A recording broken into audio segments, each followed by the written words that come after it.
তো গাইস, আমি তোমাদের জন্য আবারও নিয়ে চলে এলাম ছোট্ট বড় একটা মিনি ব্লগ। কিন্তু আজকের মিনি ব্লগটা কোনো কমেডি মিনি ব্লগ নয়, কারণ আমি সবসময় কমেডি ভিডিও বানাই, কিন্তু আজকেরটা কমেডি নয়। ফুল ভিডিওটা দেখে এসে বুঝতে পারবে।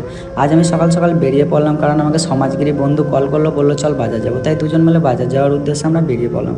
কিন্তু বাজার যেতে যেতে মানে রাস্তায় এমন অবস্থা, এবার অবস্থাটা কী করে হয়েছে তোমাদেরকে বলি। এই যে চাষিরা ধান কাটছে, ট্রাক্টরে করে ধান নিয়ে যাচ্ছে, ওই কাদা ছেড়ে পড়েছে, আবার বৃষ্টি হয়েছে, নিয়ে এমন অবস্থা হয়ে গেছে মানে যেসব ভাইরা বন্ধুরা আমাদের গ্রামের উপর দিকে যাচ্ছে বাইক নিয়ে, তারা কোনো মতেই যেতে পারছে না। এ ভাইয়ের গাড়িটা একবারে ফুল জাম হয়ে গেছে, মারগাড়াতে কাদা ঢোকে এমন অবস্থা হয়েছে যে গাড়িটা বাড়ি নিয়ে যাওয়া অসম্ভব ব্যাপার। তাই ভাই কি করবে বুঝতে পারছে না, তাই লাঠি ঠিঙ্গা কেটে নিয়ে এসে মানে মারগাড়া থেকে কাদাগুলোকে ছাড়াচ্ছে।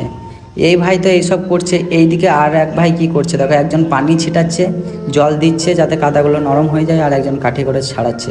কি অবস্থা, এগুলো দেখে শুনে আর বাজার যেতে মন যাচ্ছে না। যে এই সব মানুষগুলো মানে এত সমস্যায় পড়ে আছে, এগুলো ছেড়ে দিয়ে আমরা চলে যাব বাজার। তাই আমার সঙ্গে সমাজগিরি বন্ধু আছে, উনিও গেলেন না, বললেন যে না আমরা যাব না, চল ঘুরে বাড়ি যাই।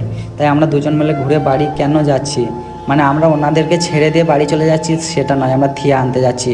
যতটা পারবো আমরা পরিষ্কার করবো। তাই আমরা থিয়াটা নিয়ে রাস্তায় আবার চলে এলাম।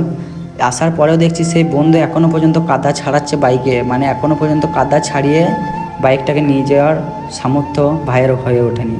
তাই এখনও পর্যন্ত কাদা ছাড়াচ্ছে। সেই ভাইকেও আমরা কিছুটা সাহায্য করলাম, ঠেলে আর করে কোনো রকম বাড়ি পাঠিয়ে দিলাম। তারপর আমরা নিজেদের কাজ করতে লাগলাম, পরিষ্কার করতে লাগলাম, যতটা পারি পরিষ্কার করি।